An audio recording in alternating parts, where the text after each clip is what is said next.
In order for me to start the engine, and I did a couple of test starts, so hopefully I had a good one, and I will post it probably before, maybe even after this video. But in order for me to do the testing of the engine, to run it, I had to make sure that, or not I had to make sure, but I needed to keep the interior disconnected. So the column still needs some work. The interior needs to be completely gutted and cleaned out. So yada yada, bottom line, I didn't want to have to touch the front. So I got one of these little racing push start panels from Amazon.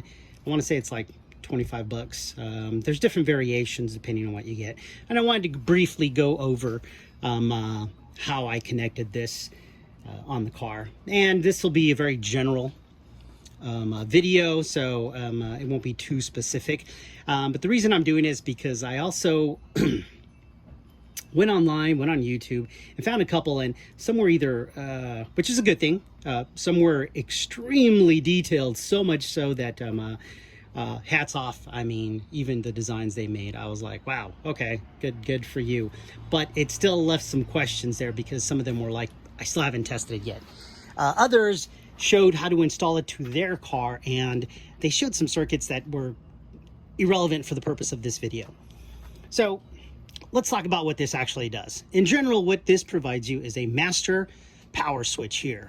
So the idea is that you flip this switch here, and that's like turning the key to run. In other words, you now have power flowing through all the circuits that that are accessed when you want to start the car.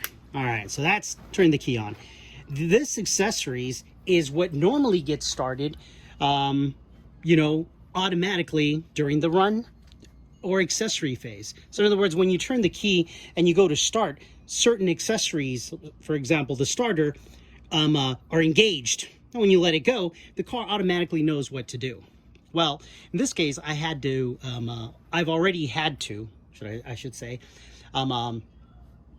identify which circuits, and in a previous video, I identified those, which circuits needed to run during the cranking phase. So, sorry about that. So then, again, keys on. This simulates the last part of the key. When you press it, it engages the starter. Once it starts, you let it go, and you decide what you need here. All right. I probably messed that up pretty badly, but hopefully that was a good general overview of how this works. So power, the accessories that you want on, and then start the car.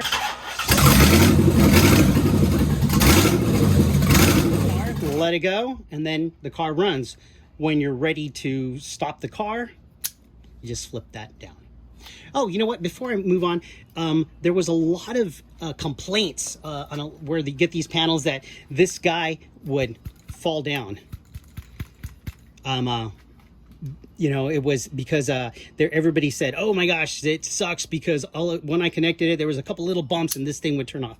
Well, all I did was, I don't know if you can see there, but I shaved this down, probably 1/8 of an inch, and even more so inside there. And now it holds, as you can tell, quite well. So anyways, if you're gonna get one of these, I would recommend filing that down somewhat.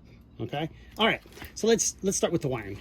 Let's start with the first circuit here. So on, this is the easiest one. This wire here is from your battery. It'd be nice if it was fuse. I did it as well. I have a little mini fuse box that you can't see there. Actually, you know what, let's set it down in so you can see the fuse boxes.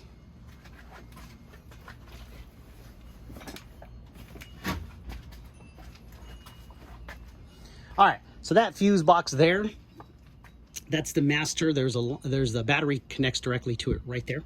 So those are all live, or always live, okay? So that comes here, and I put a 60 amp fuse to it here. So from there to there, I'm not gonna go into the specifics on how to crimp these, but just, that's what it's a spade terminal. So 60 amp comes here, and then when you hit this to on, these two are engaged. Now, I used a piggyback because I needed to engage two different circuits here, or make them separate.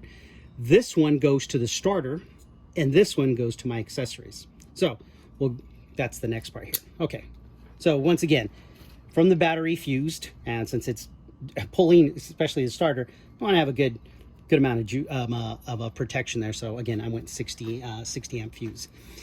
All right, for the starter, it's just this button right here. It's pretty simple.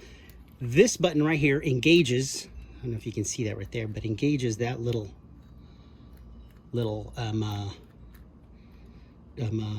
push, I don't know, pin there.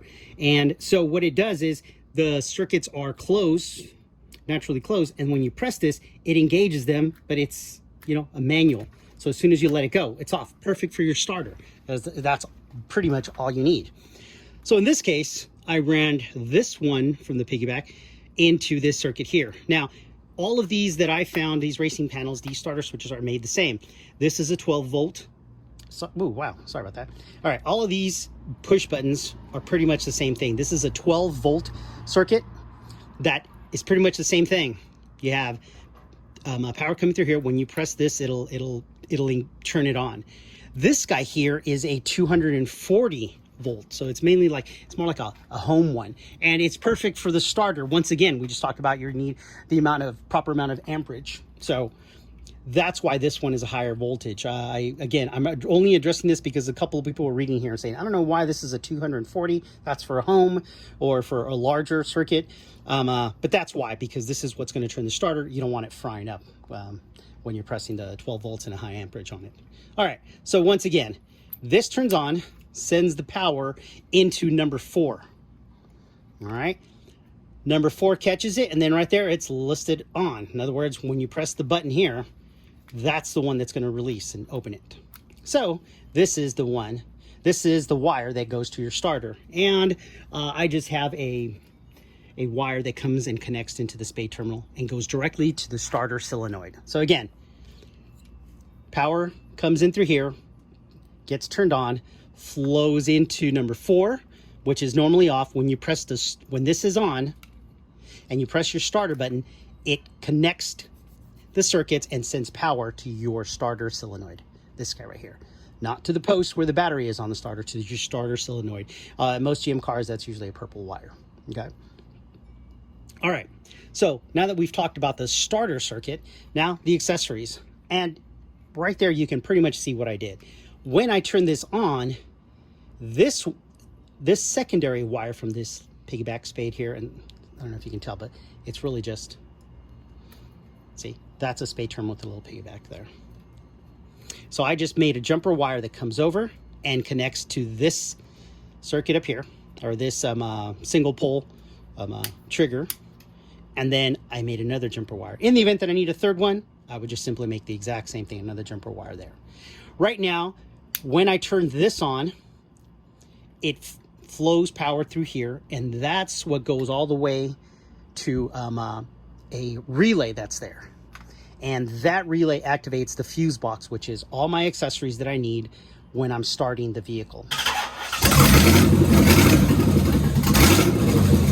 So cranking and for run. So this is going to be like my PCM, my coil, gosh, I'm losing it here. My trans, let's see here, my O2 sensors, the injectors, and all the little accessories like your mass airflow. Yeah, well, you get the idea. When this turns on, those are all the major ones that the car needs to start and to keep running. This is my fuel pump right here, this guy. Now, normally the PCM controls it, but for testing purposes, I didn't want to mess with the interior. So I connected the fuel pump here, and that's just for me. That's just an example of another thing that you can do. If you were using this just, I don't know, as a panel, and you needed something extra, you could connect your radio or an amp to it. You would probably run this to a relay that would turn on the amp. That way you didn't burn this circuit here. So again, it's just a trigger source, and that's the main cutoff. So again, that's like turning off the key and everything shuts off. no extras, you know, like you would have in the car. Maybe it's a delayed bus where you can still use the windows or the radio still stays on, you know, in some cases until you pull the key off. No, this is just your master one, and that's what I liked. So again, in the video in the beginning, what you saw was me turning it on, turning these two on, which is again all the accessories, and then my fuel pump, and then boom, cranked it. As soon as it started, we're off and running. And then to turn it off, that's the main one, and then just make sure you have these off. So hopefully that was a decent explanation on this racing push panel. It's actually pretty convenient. I don't know how long I'll be using it, but at least for the testing phase, I was able to, it was pretty convenient. In fact, I'm going to kind of show you here. Right now, there's no battery, so don't freak out when you see the wiring.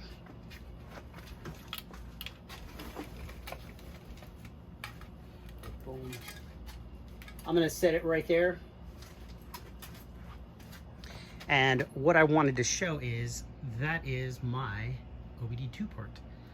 So while I was cranking and I stopped it, I actually was able to connect that as well so that I could pull all the error codes. So again, this little push start racing panel, whatever it's called, was pretty convenient for what I needed. Short video. Thanks for watching. And as you can see, it's already started. I am making some repairs to the front. There was some welding that I had to do to the support horns here.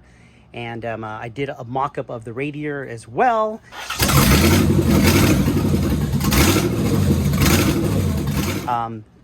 The control arm, bottom control arm is off because I needed bushings, and I am working on that right now. So more videos to come. Thanks for watching again. Sorry if I repeat myself. Hope you enjoyed it. Please like, so I get more hits there. You guys have a great one.